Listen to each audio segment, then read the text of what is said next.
Jeffrey Harris Jr., aka Bloodhound Lil Jeff, was born July 14th, 2002.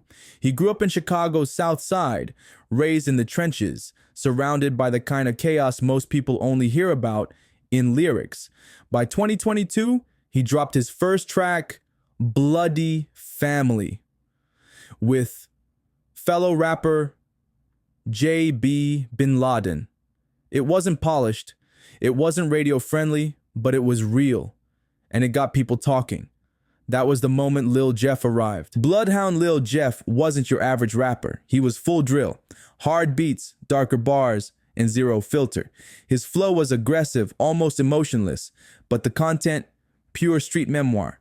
He talked about violence, gang life, and loss with a disturbing level of detail. Some people said he was self-snitching. Others said he was just the realest out. Either way, nobody could ignore him. Jeff rolled with a tight crew. They called themselves the Bloodhounds.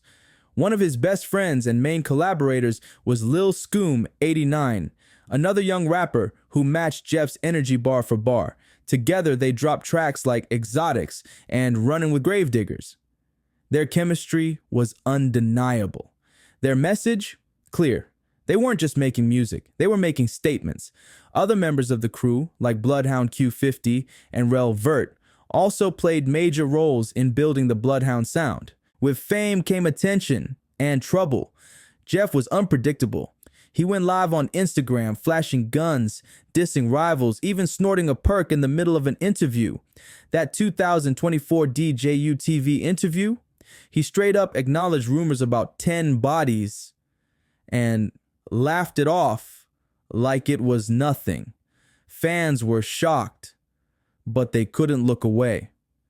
Jeff didn't just rap about the streets. He was the streets. On June 8th, 2024, Lil Jeff was gunned down in broad daylight in Chicago. Reports say he was shot 19 times after a dispute over a fake chain.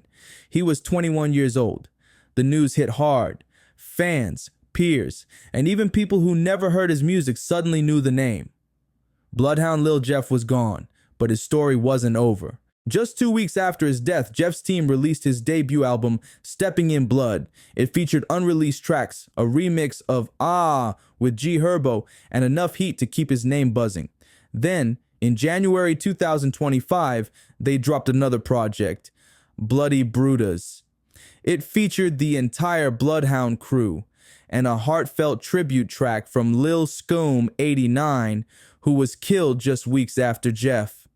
Even in death, the Bloodhounds kept marching. Bloodhound Lil Jeff left behind more than music. He left behind a movement, a myth, and a message. And maybe, just maybe, he's still out there somewhere in spirit, rocking one of his 10 hats and yelling Bloodhound at the top of his lungs. Like, comment, and subscribe if you want more untold stories from the underground.